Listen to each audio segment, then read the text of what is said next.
Welcome to the Woman Worriers podcast, where we're working to help you call a truce with your anxiety. The information in this podcast is not a substitute for seeking help from a licensed mental health professional. Now, here's your host, Elizabeth Cush, LCPC.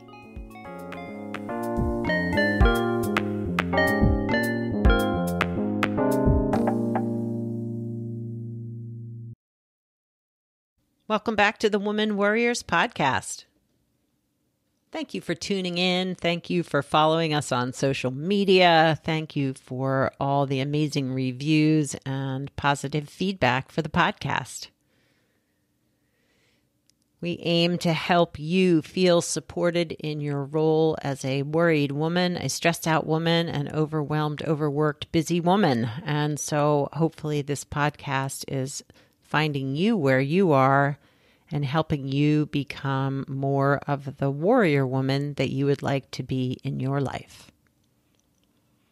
You can follow us on social media at Woman Worriers on Twitter, Instagram, and Facebook.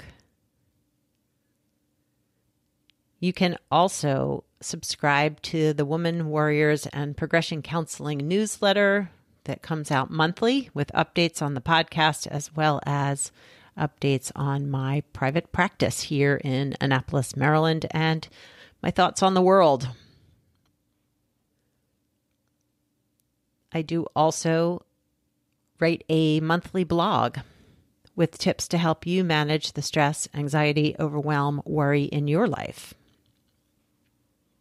You can find signups for both of those at progressioncounseling.com. Scroll to the bottom of the homepage, and I think pretty much every page, and there is a place to sign up for that newsletter and blog. You can also sign up for the Worried Women's Guide to Meditation. So if you are a first-time meditator, a person who thinks they can never meditate, or someone who just would like a little guidance on how to get started with a meditation practice, I offer a free guide that you can also sign up for on my homepage. There should be a link at the top of the page and the bottom of the page, and you actually get 2 resources for free: the guide to meditation, as well as a guide to bringing mindfulness into your daily life. Today, my guest is Gail Carruthers. She is an equine guided learning facilitator who uses horses as teachers for individuals to process and express grief and loss.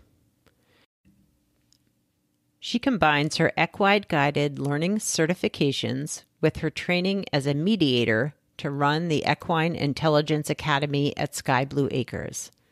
Gail is certified in the neuro-equine model, the feel approach to equine learning, and the Equine Assisted Learning Building Block Program.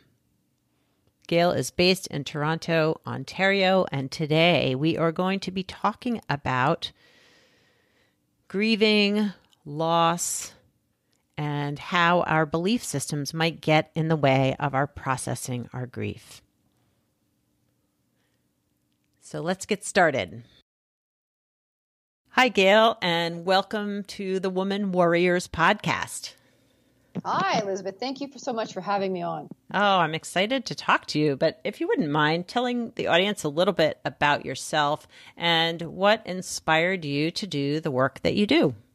Sure. Okay, thanks. So I am the owner of an Equine Guided Learning Center, which is called Sky Blue Acres. It's a 23-acre horse farm about an hour west of Toronto, Canada.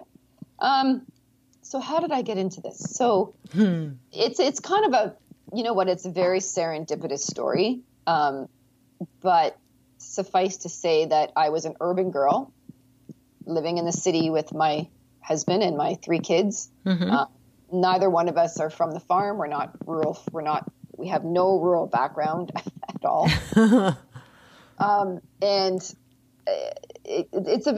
The quick version of it is, my kids ride horses. My kids were taking riding lessons.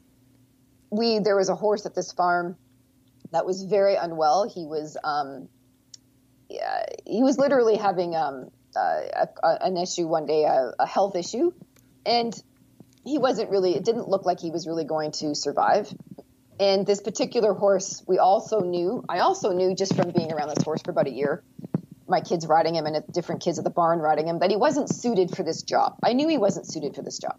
Mm-hmm. So anyways, the really short version of it is he pulled through, and I thought, you know what, this horse doesn't like this job. He was a West trained horse. And anyways, I made him a deal.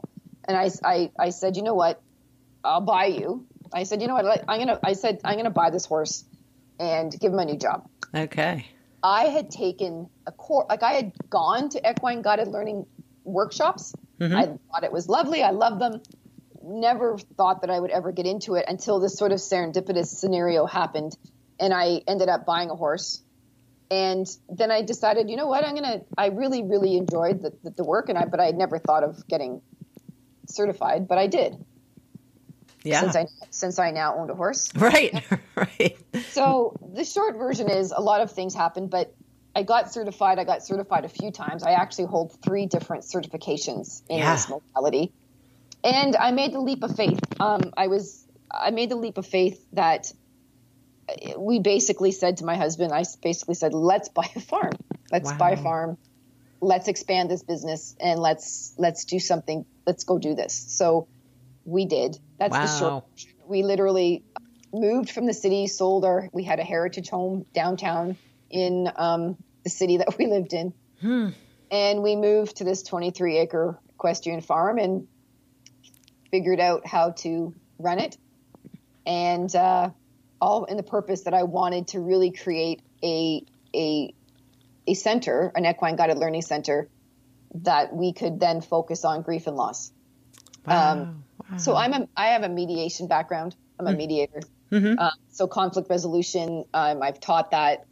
So there's that kind of context. But years and years ago, almost seems like probably 25 years ago, I momentarily had thought of becoming a funeral director. Oh, wow. But it just didn't work out. There was parts of the course I didn't want to have to embalm. There was parts of the course that I just wasn't, it didn't completely fit. But I did, after my father had passed away, I had really considered doing that. Mm. And so serendipitously, 25 years later, it all came back. So that's kind of an abbreviated version of it. But suffice to say, I was not intent. If you had told me, I was going to one day live on a farm, and I now own 6 horses, and I board 6. So there's 12 horses on this farm. Wow. I would be doing this. That would be, I would literally be like, you've lost, that makes no sense for my life. Because at the time it didn't make any sense in my life.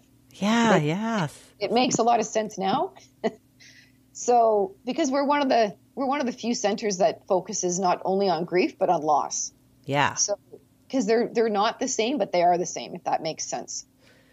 Yes, it does. And I think that was kind of my next exploration, that, we tend to think about grief and loss as all surrounding death, but loss can be, and grieving, I feel like a lot of us are grieving right now the loss of the life we had prior to the coronavirus. And who knows when this episode will air, but I know, but who knows if when this episode airs, we will still be in this same sort of sphere of restricted living. But so talk to us about grief and loss and how it's not necessarily about death. Yeah, of course. So obviously grief is you're right, Elizabeth, the very first thing that we associate it with is the grieving of a loved one, someone who has physically departed our world. And of course, that's a huge part of the modality and the makeup of the work that we do here. But I am, as I said earlier, I am a mediator. Mm-hmm. So I am well aware of the other section, the other part of our lives that we experience loss in, that we grieve as well. And that is divorce. Divorce is huge, right? That's a huge life change. So the better way to really to look at loss, or even the grief, is life, when we have major life disruptions. Mm-hmm. So divorce is one of those, obviously the physical death of a spouse or a child or a family member or a parent, a sibling, but also disruptions you've lost your job at midlife. And that's your identity is so caught up into who we are and what we do. Yeah. Maybe I should say who we are is caught up into what we do. So losing of your job at a certain age, not so much, let's say when you're 25, but when you're 50 and you've had that same sort of job for decades, there is a huge grieving process, because that's where your identity is caught up into that. Your coworkers have become very close. You've worked with them for years or decades even. It's the loss of income. Yeah. And that uncertainty as to the grief of how maybe your lifestyle is going to have to shift huge. Oh my gosh. Right. Like, so that lifestyle shift, all those components are steps towards on how we emotionally and psychologically, I'm going to even call it positive mental health. It affects our positive mental health. And it's where we will get triggered into grief. Grief is literally the absence of the grieving of something that is no longer there. Right. Yeah. And it's obviously, I think we all intuitively understand it's much more profound than sadness. Yeah, so much more. Because grief it's such a deep emotional response. It's such a deep, but it's almost like it's hardwired into us. You know, it is grieving on an emotional level is really our way of working. When we hear people say you've got to work through a grief, that's the context of that is the process. Grieving is the process of that, literally of that movement through to get in. And I'm not saying that you're going to get to another side and you're going to be different. You will be altered, but it's that because we no longer I'm not suggesting that we get over grief, because we don't. Yeah. We simply learn to cope in a different way. We have new normals. We have new ways of managing it. But the intensity can arc. It can have its peaks and it can have its valleys. Not to say, again, that they cannot come up years and even decades later, because it can. But we do have the ability to peak and valley in our grief. And we're literally made up to do that. Like we're hardwired to have peaks and valleys in grief. We're not supposed to stay in grief continuously. Right. Well, what I say is that what I mean by you're not supposed to stay in it, what I mean is the severity of it. Like we are hardwired to go up and down in our peaks and valleys. Mm-hmm. So the reason I'm saying that is because a lot of people that I work with, we get in our own way in grief, because we have this idea that there's a time limit on grief. Oh, yes. I find that with my clients all the time. I should be over this. I should be done. Right. And I'm going to tell you, this research on this is exactly the opposite, that there is no timeline. What does happen is that, like I was saying, you can go up and down in your peaks and valleys, because we do have to get on with our lives. We have to go shopping. We have to go to work. We do have to wash our hair. We do have to take care of pets or children. Right. You know, or somebody. So our brains are literally wired to cope in our lives, and then literally have our moments where we grieve and we cry and we emote and we go inside. Yeah. And then we come back out of it. And so people, at times, it could be a decade later, it could be 2 decades later, and something happens, a song comes on the radio, or a picture or a movie or a scent. Yeah. And you're kind of right back there, and you're literally like, people will be like, oh, I just burst into tears, and it's like, I should be over this. And it's like, why should you be over this? Right. Yeah. Your heart is never going to lose that love for that individual.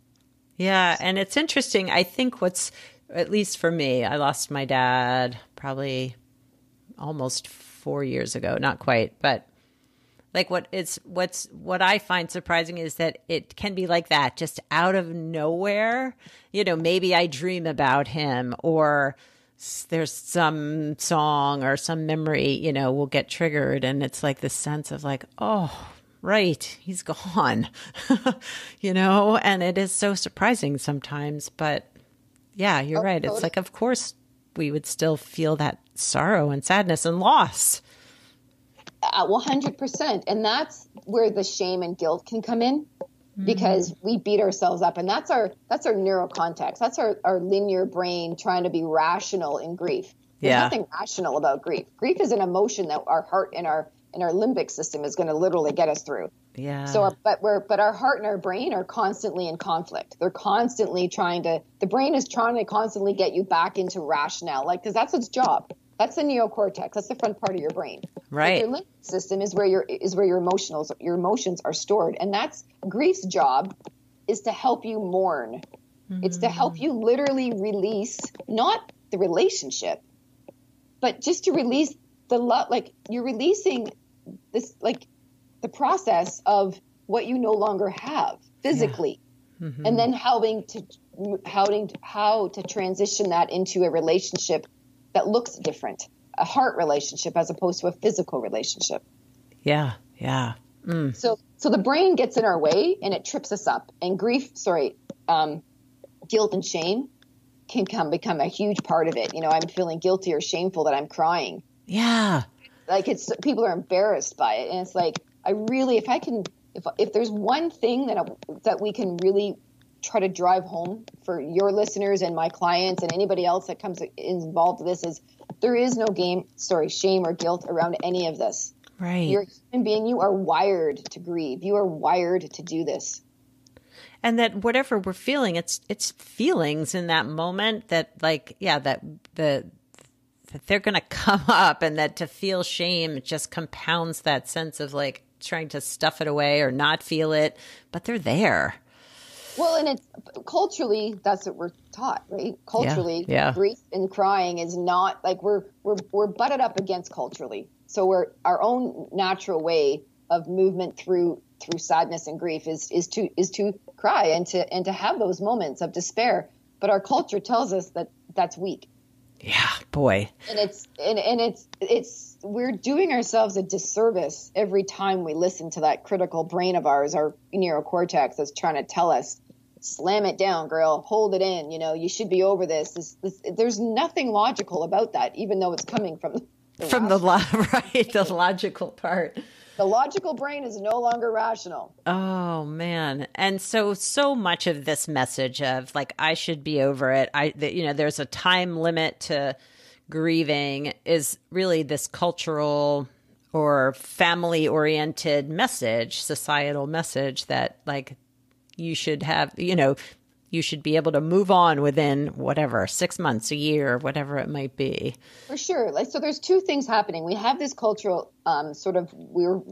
culturally in the West anyways, we're almost allergic to emotions, right? Like, emotions have their place, grief, sadness, anger really are not acceptable. And even joy, we're okay with joy, but keep it down, right? You don't want to be... Don't be too joyful. Don't be too joyful, right? But the other side to this is there was, and this is, again, embedded culturally, but Elizabeth Kubler-Ross is who came up with the 5 stages of grief. Yeah. But what people don't realize is that her research was around terminally ill patients. So that research is for people themselves who were dying. Oh, wow. Not for the person who was left behind, not the griever of the person who died. Do you see what I'm saying? I do. So those 5 stages, that whole research that she did was on terminally ill patients. Yeah. So when you get to the end one where you're in acceptance, it was because the acceptance was about them dying, them losing their lives, and them coming to that emotional, psychological terms with that. Yeah. What has happened over the decades since that research is that it's became a cult phenomenon, that this has now been applied to the griever as opposed to the person who was literally dying. Right. So the new research that has gone into death and dying shows that there is no time, like there is nothing linear about this, but people go on. But because they have this has been so embedded. It has. Oh my gosh. It's so embedded, right? That the people are actually now using this as a yardstick to their own grief when it was never intended to be that. Like, if you literally go look up her research and go read her book, she wrote an entire book on this. It literally said, like, it's all about, she was never intending this. It got convoluted over the decades. Yeah. So, yeah. And I know that I've seen You see these more popular these days, like sort of blog posts about whatever it might be, the top 10, whatever. But you often see her stuff quoted, those, what are they called? The stages of grief. Stages of grief, yeah. And that, one, it's been sort of hijacked to apply to the survivor experience. But two, as you said, like even I would imagine for terminally ill people, it's not linear for them probably either. You probably flow in and out of those states as you're adjusting to the fact that you're dying, but also for us who are left behind. Right. And I really just wanted to bring that to your listeners' attention. Yeah. So that, because it's a big deal. Yeah. Because we are using it as a yardstick, and there's no yardstick that needs to happen. So when you are experiencing your grief and your loss, and it happens, spontaneously to what you assume is, out, it should be over it. There's no need to be, there's nothing to be over. Yeah. This is simply, it's fluid, right? You're in, you're out, you're up, you're down, and allow yourself that permission to feel those emotions. Yeah. That's the part about when people say, "Are you moving through?" It's moving through that, not stuffing it down and choking on it, literally. Yeah. And it could be any loss, whether it's the loss of your marriage or your relationship or your dog or whatever, right? Absolutely. Your job. Yeah. Relationships are huge, and pets are huge. A lot of people don't even give themselves permission to grieve their pet. I can so relate to that. Or people will say, sorry, I didn't mean to cut you off, but that's the other okay. time people will also say in a marriage that breaks down, the person who pulled the plug on the marriage isn't supposed to be grieving either. Right. And that's another big, come on. Right. Just because you're the one that walked away from the marriage doesn't mean that marriage doesn't have a significant impact in your life, and that walking away, you're still leaving a marriage, you're leaving in-laws, you're leaving family behind. If you've had children, now you're in your family dynamic has completely changed. Oh, you don't have, so just to assume that people who pulled the plug in their marriage or walked away are the ones that they don't deserve to be grieving is ridiculous. Right. We're not even built that way. No. Of course they're going to grieve, and they should grieve, and we should be supporting them in their grief. So again, another big piece that I really wanted to drive home, that love is love and loss is loss. Whether it's from a marriage that you are the ones that walked away from, or your pet. I mean, love is love, man. We're attached to that. We're a human race that we are a species that bonds. Yes, we sure are. Bond. That is what makes us human. That is our humanity in literally as a verb. Yeah. So when you lose something, of course, that's our emotional response on how to manage that loss, how to get our head around it, how to help us move through it. It's called grief, and it's called mourning, and you're allowed to do it. Amen. I hear you. I can remember we had a dog that for a lot of reasons we had to put down, and I can remember having to go to work the next day and work with clients one-on-one, and I was like on the verge of tears with every client and them not knowing what happened. Like, I was like, why did I come to work? Why did I think that it was okay to just push through this?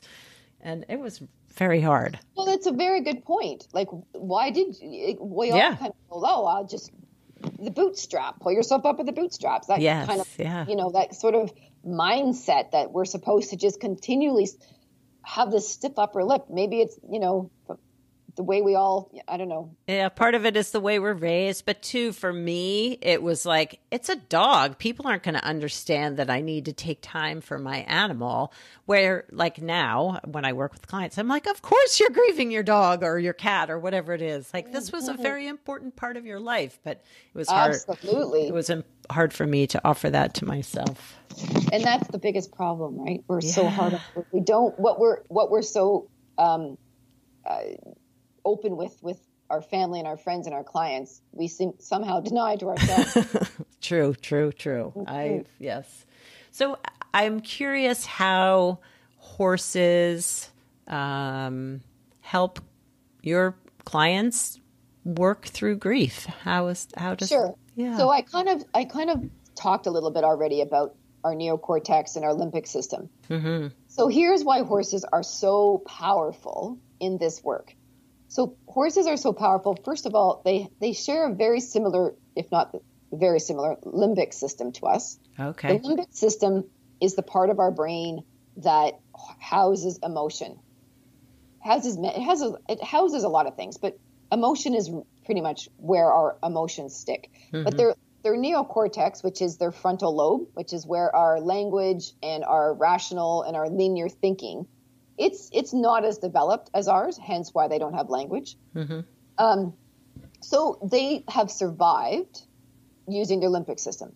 So what that means is for 55 million years, they have become, what you call them, hypersensitive, like a biofeedback mechanic, or Oh, yeah. to their environment, right? Yeah. So they have had to, because they're a prey animal, meaning that they are preyed upon by a predator. Mm-hmm.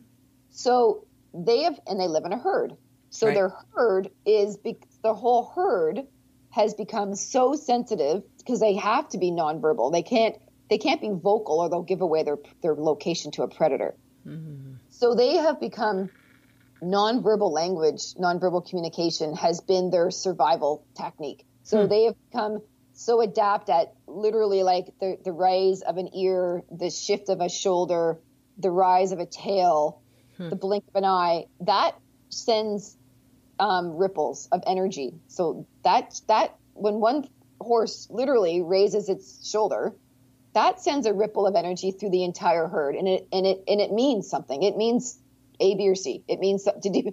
So Right. it's not kind of like when you see a flock of birds flying and they all kind of in one tandem. They all shift the direction. Yeah. It's the same kind of context. It's almost like a group think. Yeah. That they have the ability to communicate literally through energy. So they know if a predator a mile and a half away, they can detect a predator up to a mile and a half away. And they know if that predator, just by respiration rate of that predator, if it's hungry, if it's, is it eaten, digestive, they can feel that energy. Wow. So because they're so sensitive to their environment, they use everything in their environment as information. Whereas we overthink our environment. We're like, oh, well, that's silly, or that's this, or we don't tune into it.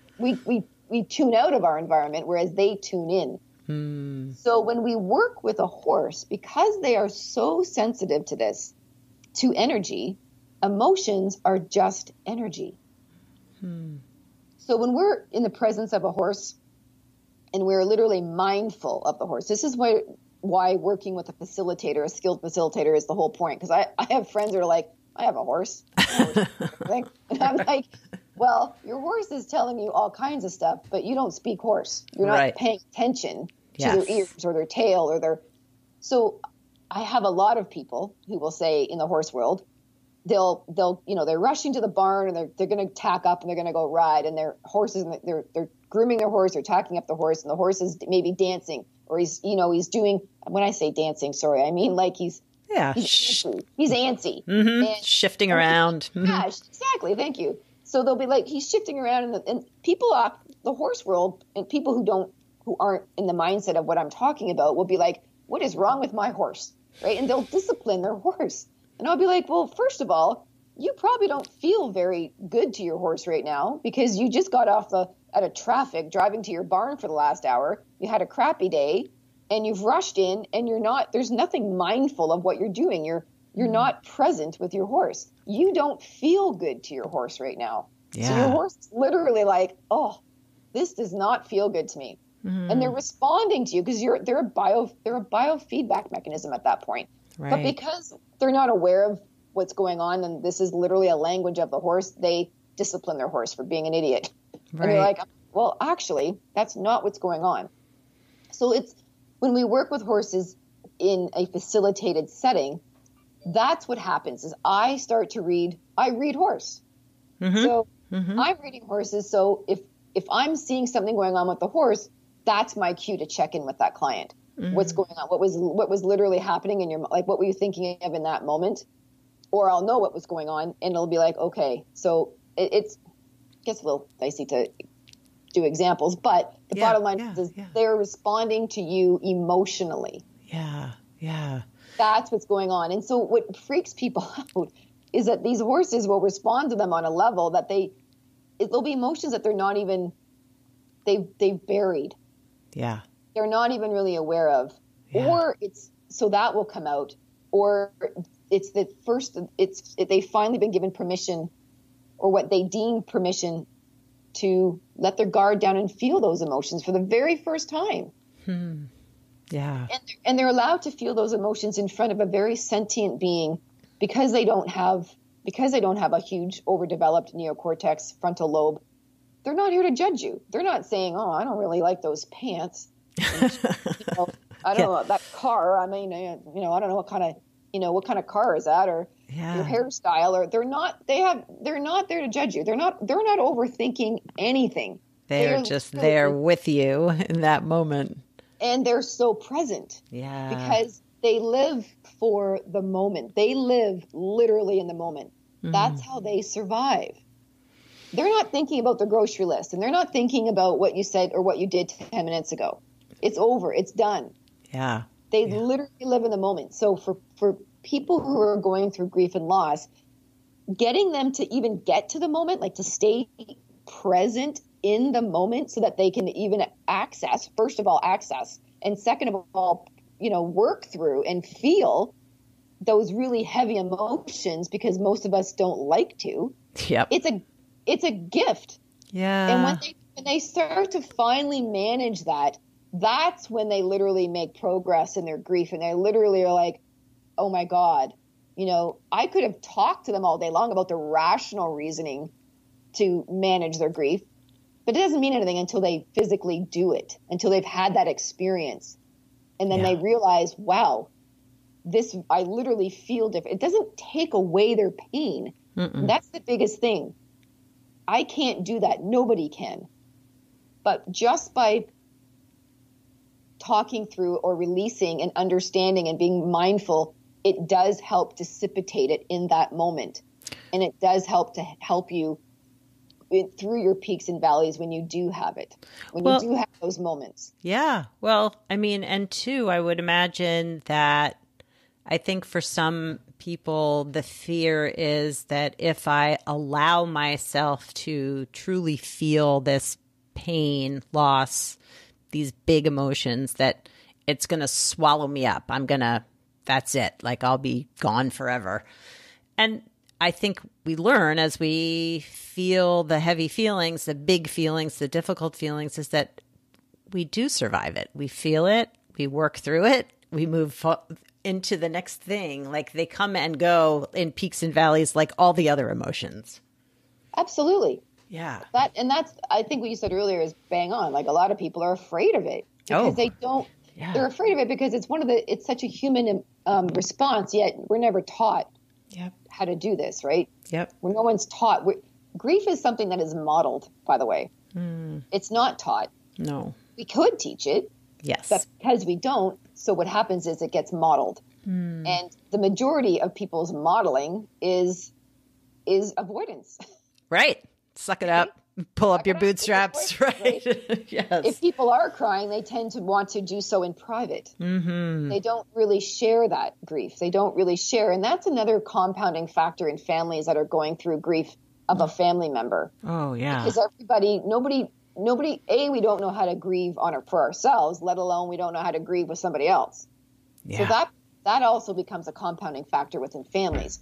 But that's a whole other story. But that's part of it. Is because we're so uncomfortable with the context and the topic and the process and the emotions that for ourselves, that the next layer of understanding and management is to do this with another loved one who's also being. Yeah. So it gets complicated. For sure. But we overcomplicate it. Yeah. Yeah. And so if there were someone who maybe don't live near you in Canada, were experienced grief and loss, are there resources out there that you feel are more relevant to helping them process and move through their grief? So, because here's what I would say, because we're on I don't know who's going to ever be listening, knowing where people are when they listen to this. But my first thing I would say is, in your area, I would Google what's going on in your area, because here's the thing. I don't, in Canada anyways, or at least in our province as well, there's a ton of nonprofit organizations who specifically deal with grief and loss. And you know what? A lot of people don't even know about them.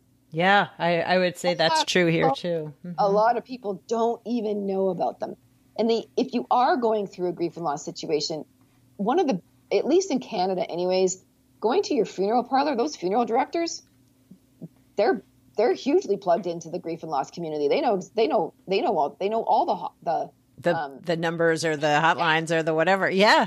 Lines, they know where to go. They know what to do it. So, even calling up your local funeral home, I know it sounds odd, but they're the ones that are plugged in. That's their whole industry. Yeah. If you're going through someone who is terminal, hospices are another huge resource for people. Oh yeah. And there's hotlines. There's all kinds of information out there, but you do need to do a little bit of research, but not lots. Trust me, a quick Google search, the name of your town, grief support, and boom, you'll probably get a dozen or more links. Yeah. Right away. You could do a quick Google search on, and any one of those, I was going to say about resources like podcasts or books, any of those resources, like also, if you were to go to the nonprofit groups, they will have resources listed, like books listed on their website. If you were to even go to my website, skyblueacres.com, I have a resource page. Yeah. We have that. We offer that to anybody. Can go onto our resource page, and if you're not sure where to start on my resource page. Like I said, it's skyblueacres.com, and check there. But if you're no matter where you're listening in North America, a quick Google search of your city grief support, it would pull up a ton of links. Yeah. And so that was going to be my next thing. Like how do people find you? So skyblueacres.com is your website, but my website. How else can people? So I'm on Instagram. Nice. Again, it's Sky Blue Acres. We're on Facebook, Sky Blue Acres. Cool. So it's there. We do have our social media platforms to interact with us. Cool. The website and our contact information is on the website. Awesome.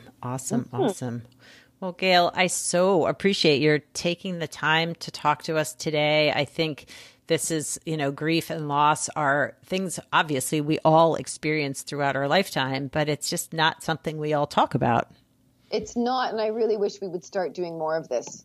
Yeah, it feels really important.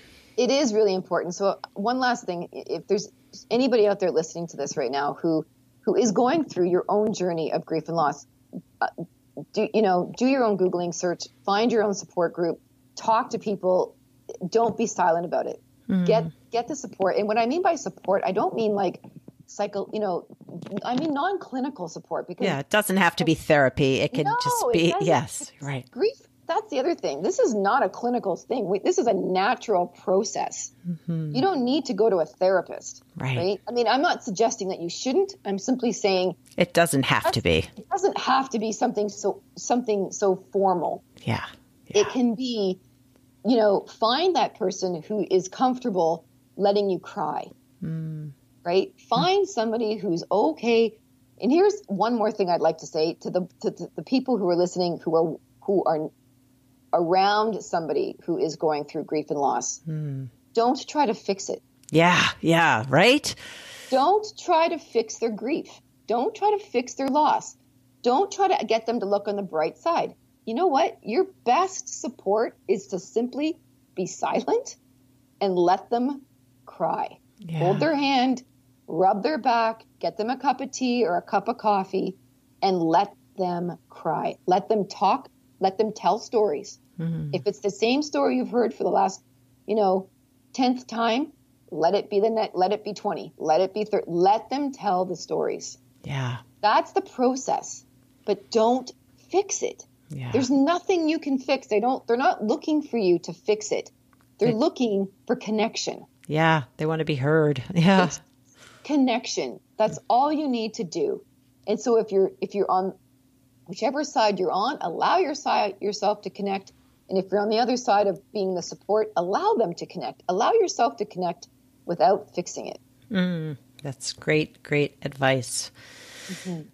Well, Again, thank you so much, Gail. I really appreciate your taking the time to talk to us, and I wish you luck with your future endeavors. Yeah, well, thank you again, Elizabeth. It was a pleasure, and thank you again for having me on. It was a pleasure, and good luck with everything in your podcast as well. So, thank you. I appreciate it. Well, thanks for being a part of that conversation with myself and Gail Carruthers. Grief and loss are definitely things that we find uncomfortable when someone's really sad and crying. Just imagine yourself in that space and what it's like to just sit with them and allow them to be sad. It can be really hard and uncomfortable, but as she said, that might be the best thing that you can do for someone, is to just be with them and listen and not try to fix it. But too, so important to allow yourself to feel whatever you're feeling around the losses you've experienced. And with the coronavirus, I know there are a lot of losses out there in the world. And my heart goes out to all of you who may have lost someone. And just allow yourself to be in that grief and loss, and know that whatever you're feeling is okay. I hope you will all take care of yourselves around whatever grief or loss you might be experiencing, or being compassionate towards those who are grieving. Have a wonderful week. Ciao for now from this Woman Worrier.